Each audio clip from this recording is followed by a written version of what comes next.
Hi friends, welcome to Preejasamayal.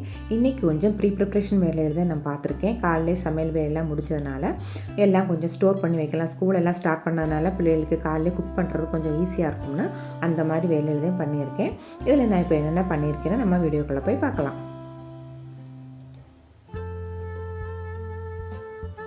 Pepper ஃபுல்லாக காலி ஆயிடுச்சு. கொஞ்சம் பெப்பர் பொடி பண்ணி வைக்கலான்னு எடுத்திருக்கேன். நான் இன்றைக்கி குக்கரோட மிக்சர் கிரைண்டரில் தான் இதை பொடி பண்ண போகிறேன். இது பொடி பண்ணுறதுக்கெலாம் ரொம்ப நல்லாயிருக்கு. ஜூஸ் போடுறதுக்கு, ஸ்மூத்தி பண்ணுறதுக்கு எல்லாமே ரொம்ப நல்லாயிருக்கு. இதில் மசாலா ஐட்டம், பெப்பர் இதெல்லாம் பொடி பண்ணேன்னா ரொம்ப நைஸாக நம்மளுக்கு அரைச்சி கொடுத்துருது. இதோட ரிவ்யூ வீடியோ நான் ஒன்று அப்லோட் பண்ணியிருக்கேன். லிங்க் நான் உங்களுக்கு டிஸ்கிரிப்ஷன் பாக்ஸில் கொடுக்குறேன். போய் செக் பண்ணி பாருங்கள். வெளியுமே நம்மளுக்கு அஃபோர்டபுளான ரேட்டில் தான் இருக்குது. இப்போ நல்லா நைஸாக பொடி பண்ணியாச்சு. அடுத்து கொஞ்சம் இஞ்சி பூண்டு பேஸ்ட் அரைக்க போகிறேன். அதுக்காக 3/4 பங்களவுக்கு பூண்டு எடுத்திருக்கேன், 1/4 பங்களவுக்கு இஞ்சி எடுத்திருக்கேன். இதை நம்ம 1 மாதம் வரைக்கும் ஸ்டோர் பண்ணி வைக்கலாம். தண்ணி ஊற்றாமல் தான் அரைக்க போகிறேன். அதுக்கு பதிலாக நான் ஆயில் சேர்க்க போகிறேன். இஞ்சி கொஞ்சம் கட் பண்ணி சேர்த்துக்கலாம். அப்போ தான் நம்மளுக்கு ஈஸியாக அரைச்சி வந்துடும். இந்த மாதிரி வேலைகள்லாம் கொஞ்சம் முன்னாடி நம்ம செஞ்சு ஃப்ரிட்ஜில் ஸ்டோர் பண்ணி வச்சுட்டிங்கன்னா மார்னிங் எழுந்திரிச்சு அவசரமாக குக் பண்ணும்போது நம்மளுக்கு ரொம்ப ஹெல்ப்பாக இருக்கும். இது ஃபஸ்ட்டு ஆயிலெல்லாம் சேர்க்காமல் கொஞ்சம் அரைச்சி எடுத்துக்கலாம்.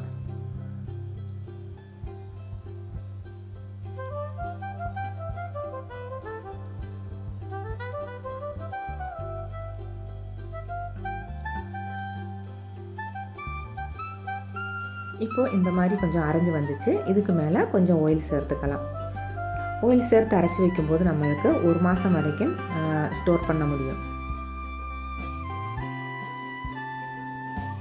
இது கொஞ்சம் கூட தண்ணி விடாமல் அரைச்சி வச்சுக்கோங்க. ஆயில் மட்டும் சேர்த்து, அப்போ தான் நம்மளுக்கு 1 மந்த் வரைக்கும் ஸ்டோர் பண்ண முடியும்.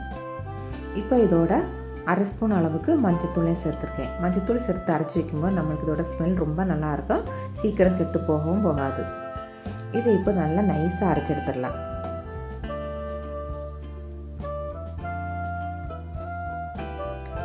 ரொம்ப நல்லா நைஸாக அரைஞ்சி வந்துச்சு. எவ்வளோ சூப்பராக இருக்குது பாருங்கள். இப்போ இதை நம்ம ஸ்டோர் பண்ணி வச்சுக்கலாம்.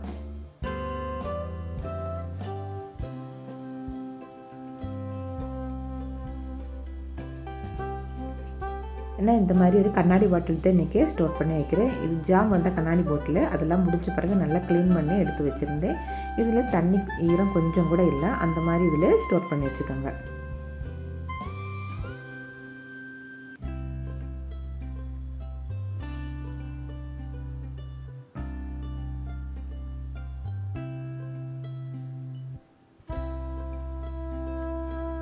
அடுத்து கம்பு தோசைக்காக கொஞ்சம் கம்பு எல்லாம் ஊற போட போகிறேன். அதுக்காக 2 டம்ளர் அளவுக்கு கம்பு எடுத்துக்கலாம்.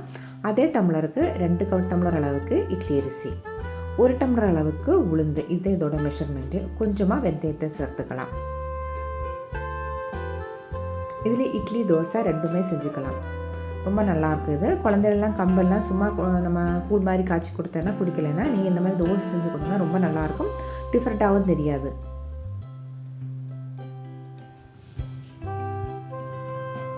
இதை ஊற போடுறதுக்கு முன்னாடி 2-3 டைம்ஸ் நல்லா வாஷ் பண்ணிவிட்டு அதுக்கப்புறம் ஊற போடுங்க. கம்பிலெலாம் நிறைய அழுக்கெல்லாம் நிறைய இருக்கும். அதோட ஊற போட வேண்டாம். ஒரு 2-3 டைம்ஸ் நல்லா வாஷ் பண்ணுங்கள். அதுக்கப்புறம் ஊற போட்டுருங்க. இது 4 to 5 ஹவர்ஸ் ஊறினாலே போதும். நம்ம சீக்கிரம் அரைச்சி எடுத்துடலாம்.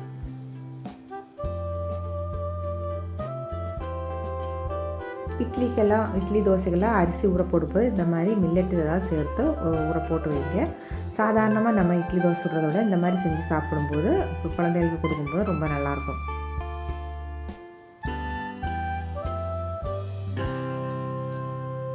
அடுத்து விளக்கி வச்சுருந்த பாத்திரமெல்லாம் கொஞ்சம் இருந்துச்சு. இது எல்லாத்தையும் எடுத்து வச்சுட்டு மீதி கொஞ்சம் பாத்திரமும் விழுந்துருச்சு. இது எல்லாத்தையும் விளக்கி வச்சிடணும். நம்ம இப்போ அரைச்சது செஞ்சது எல்லாமே கொஞ்சம் விழுந்திருக்கு. இது எல்லாத்தையும் இப்போது விளக்கணும்.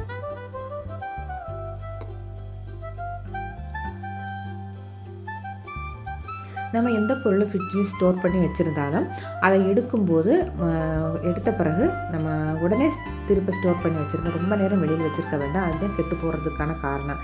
நம்மளுக்கு எவ்வளோ தேவையோ அந்த அளவுக்கு மட்டும் எடுத்து வச்சுட்டு மீதியை திரும்ப ஃப்ரிட்ஜில் ஸ்டோர் பண்ணி வச்சுக்கோங்க. அப்போ நம்மளுக்கு ரொம்ப நாளைக்கு அது கெட்டு போகாமல் இருக்கும். இப்போ வேலையெல்லாம் பார்த்து கொஞ்சம் டயர்டாக இருக்கிற மாதிரி இருக்குது. கொஞ்சம் கிர்னி பழம் ஃப்ரிட்ஜுக்குள்ளே இருந்துச்சு, அதை எடுத்து கட் பண்ணி எடுத்து வச்சுருக்கேன். இதில் இப்போ நாட்டு சர்க்கரையும் கொஞ்சம் பாலையும் சேர்த்து ஜூஸ் போட்டு சாப்பிடலாம். தண்ணி சேர்க்காதீங்க, தண்ணிக்கு மேலே பால் சேர்த்து போடுங்க, நல்லாயிருக்கும்.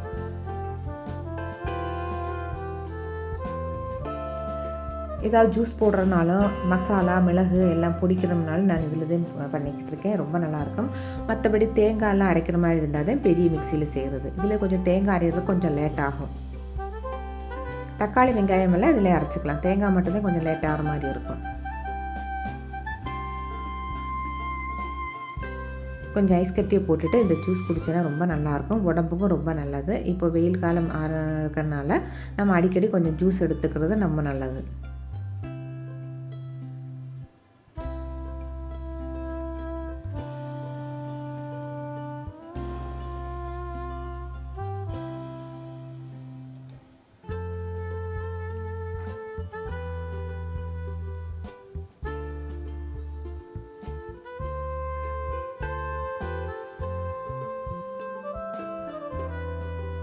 அதுக்கடுத்து நான் ஒரு 2 தேங்காய் எடுத்து நல்லா துருவி வச்சுருக்கேன்.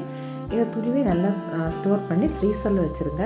நம்மளுக்கு கெட்டு போகாமல் இருக்கும். ஃப்ரீசர்லேருந்து எடுக்கும்போது தேவையான அளவுக்கு மட்டும் எடுத்து வச்சுட்டு மீதி உடனே ஃப்ரிட்ஜில் வச்சுருங்க. இதில் கை மட்டும் வைக்காதீங்க. கை வச்சோன்னா நம்மளுக்கு சீக்கிரமாக தேங்காய் கெட்டு போயிடும். ஸ்பூன் மட்டும் வச்சு எடுத்துருங்க. அதுக்கடுத்து சாயங்காலம் ஸ்நாக்ஸுக்கு இன்றைக்கி நான் பஜ்ஜி செய்ய போகிறேன். உருளைக்கிழங்கும் வெங்காயத்திலும் சேர்த்து பஜ்ஜி செய்ய போகிறேன். அதுக்காக 2 ஸ்பூன் அளவுக்கு கடலை மாவு எடுத்திருக்கேன். அதுலேயும் ஒரு 3/4 ஸ்பூன் அளவுக்கு அரிசி மாவு,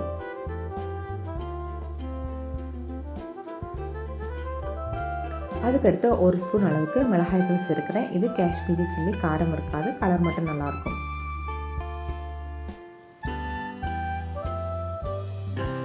கொஞ்சமாக பெருங்காயம் சேர்த்துக்கலாம். நம்ம உருளைக்கிழங்கு போனாலும் கொஞ்சம் கேஸ் அதிகமாக இருக்கனால பெருங்காயம் சேர்த்துக்கலாம். தேவையான அளவுக்கு உப்பு.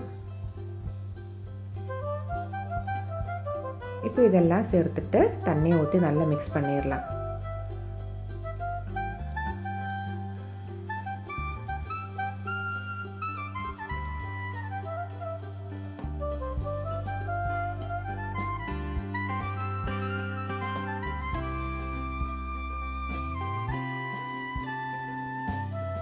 எல்லாம் நல்லா மிக்ஸ் பண்ணி வச்ச பிறகு ஒரு 5 நிமிஷம் கழித்து நம்ம இதை ஃப்ரை பண்ணுறதுக்கு பாத்திரம் வச்சுக்கலாம். நான் இன்றைக்கி தேங்காய் எண்ணெயில் ஃப்ரை பண்ண போகிறேன். எங்கள் வீட்டில் தேங்காய் எண்ணெயில் செஞ்சேன்னா எல்லாருக்குமே ரொம்ப பிடிக்கும். அதனால் தேங்காய் எண்ணெய் சேர்க்க போகிறேன்.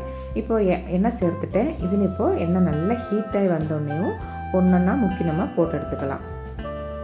வெங்காயமும் உருளைக்கிழங்கும் கட் பண்ணி வச்சுருக்கேன், நைஸாக கட் பண்ணி வச்சுருக்கேன். இது எல்லாத்தையுமே போட்டு எடுத்துடலாம்.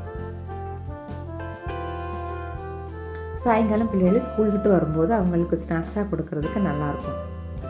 இதே மாதிரி மாவு செஞ்சுட்டு இதில் வாழைக்காய், மிளகா பஜ்ஜி எல்லாமே போட்டு எடுத்துக்கலாம்.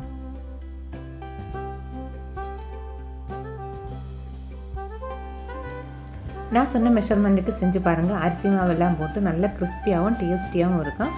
பிள்ளைகளுக்கெல்லாம் இது ரொம்ப பிடிக்கும். எல்லாம் நல்லா ஃப்ரையாகி வந்துருச்சு. இதை எடுத்து வச்சிடலாம். இதோட சேர்த்து சாப்பிட்றதுக்கு நான் இன்றைக்கி பிளாக் டீ போட்டிருக்கேன். பிளாக் டீ போட்டு பஜ்ஜி சாப்பிடும்போது ரொம்ப நல்லாயிருக்கும். எங்கள் வீட்டில் பால் டீயை விட பிளாக் டீ எல்லாருக்குமே ரொம்ப பிடிக்கும்.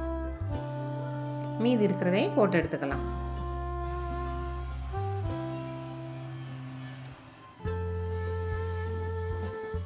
இப்போ ஊற போட்டிருந்தா கம்பு அரிசி எல்லாமே ஊறிடுச்சு. இதை இப்போ அரைச்சி எடுத்துடலாம். நான் இன்றைக்கி மிக்ஸி ஜாரில் தான் அரைச்செடுக்க போகிறேன். கொஞ்சமாக இருக்கனால மிக்சியில் அரைச்சி எடுத்துக்கலாம்.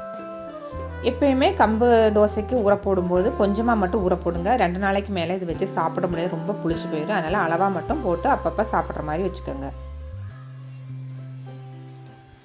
கொஞ்சமாக தண்ணி ஊற்றி மிக்சியில் அரைச்சி எடுத்தாலே நம்மளுக்கு நல்லாயிருக்கும். கிரைண்டர்லாம் தூக்கி வச்சு அரைக்கிறதுக்கு கொஞ்சம் கஷ்டமாக இருக்கும். அளவாக போட்டதுனால மிக்சியிலே போட்டு அரைச்சி எடுத்துக்கலாம்.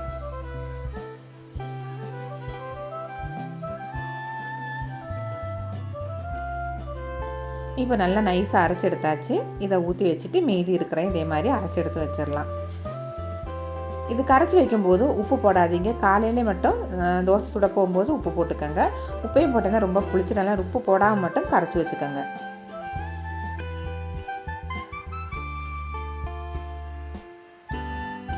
இன்றைக்கான என்னோடய வேலையெல்லாம் முடிஞ்சிருச்சு. உங்களுக்கு இந்த வீடியோ பிடிச்சிருச்சுன்னா வீடியோவுக்கு லைக் பண்ணுங்கள். பிரீஜா சமையல் சேனல் சப்ஸ்கிரைப் பண்ணுங்கள். வீடியோ பற்றின ஃபீட்பேக் எனக்கு கமெண்ட் பாக்ஸில் கமெண்ட் பண்ணுங்கள். இன்னொரு வீடியோவில் நம்ம நாளைக்கு பார்க்கலாம்.